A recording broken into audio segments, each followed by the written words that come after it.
bersengketa di sini ialah Indonesia, lebih jelasnya PT.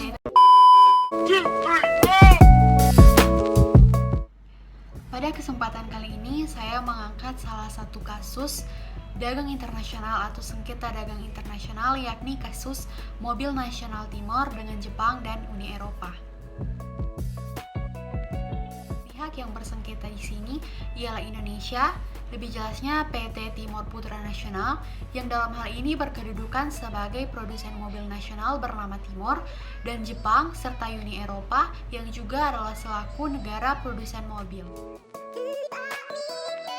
Penyelesaian dari kasus ini ialah ketika negara Jepang menyeret Indonesia ke Badan Penyelesaian Sengketa World Trade Organization atau WTO, dan kasus ini berakhir dengan keputusan World Trade Organization atau WTO yang menyatakan bahwa Indonesia kalah. Pemerintah Indonesia mulai memperkenalkan paket kebijakan otomotif 1993 yang adalah sebuah program intensif pada era 1990-an. Kemudian pemerintah Indonesia juga memutuskan untuk mempercepat program intensif ini pada tahun 1996 dengan memperkenalkan program mobil nasional. Tercatat ada 13 mobil nasional Indonesia yang baik sudah tidak diproduksi, sedang diproduksi, maupun yang sifatnya masih sekedar prototipe sampai pada akhir tahun 2012. Dan diantaranya ada mobil Timor atau teknologi industri mobil rakyat yang diproduksi oleh PT Timor Putra Nasional yang bermitra dengan salah satu perusahaan dari Korea, yakni Korean International Automotive atau KIA. Mobil Timor dibebaskan dari pajak-pajak dan bea lainnya yang biasanya dikenakan pada mobil-mobil yang dijual di Indonesia. Kerjasama yang terjalin di antara kedua perusahaan ini dinilai sebagai bentuk diskriminasi hukum di bidang perekonomian dunia. Mobil Timor merupakan mobil yang memperoleh banyak kemudahan dan perlakuan khusus atau istimewa. Salah satu negara pengekspor produk otomotif yaitu Jepang, kemudian melakukan gugatan ke World Trade Organization atau WTO. Gugatan Jepang bermula dengan dikeluarkannya Inpres nomor 2 tahun 1996 yang menunjuk PT Timor Putra Nasional sebagai pionir yang memproduksi Mopnas.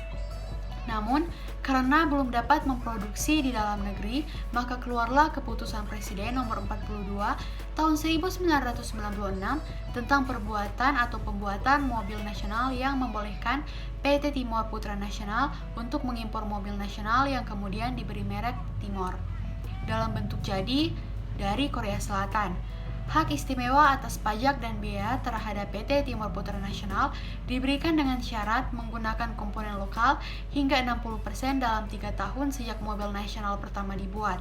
Namun, bila mana penggunaan komponen lokal yang ditentukan secara bertahap, yaitu 20% pada tahun pertama dan 60% pada tahun ketiga tidak terpenuhi, maka PT Timor Putra Nasional harus menanggung beban pajak, barang mewah, dan bea masuk barang impor.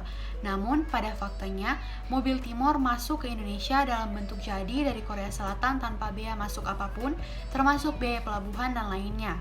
Hal ini mendatangkan reaksi dari beberapa pihak, yaitu Jepang, Amerika Serikat, dan beberapa negara Eropa. Namun Jepanglah yang paling berusaha keras karena mempunyai kepentingan kuat dalam industri otomotifnya, yang telah menguasai hampir 90% pangsa mobil di Indonesia.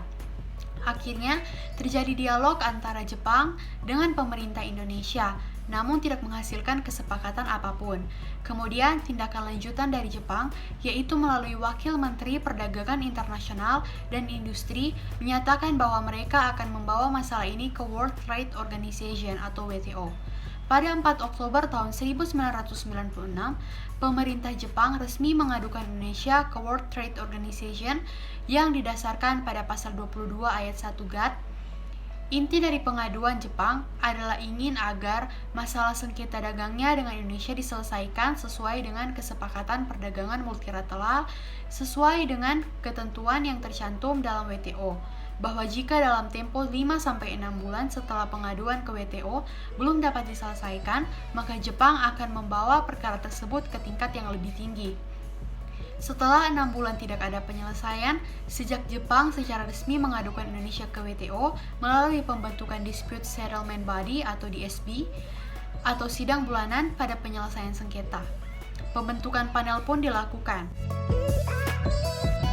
Pada akhirnya, keputusan yang diputuskan oleh World Trade Organization atau WTO menyatakan bahwa Indonesia telah melanggar prinsip-prinsip General Agreement on Tariffs and Trade, yaitu National Treatment serta Most Favored Nation, dengan menilai kebijakan mobil nasional tidak sesuai dengan spirit perdagangan bebas yang diusung oleh World Trade Organization atau WTO.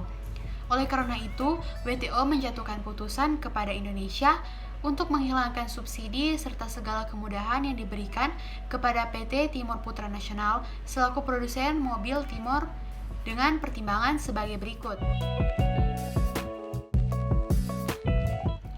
Yang saya pribadi lihat dari kronologi kasus ini sendiri yang sudah saya jelaskan sebelumnya, Indonesia telah membuat kesalahan yang sangat fatal dengan melanggar prinsip national treatment yang pada dasarnya prinsip ini mengharuskan pemberian perlakuan yang sama.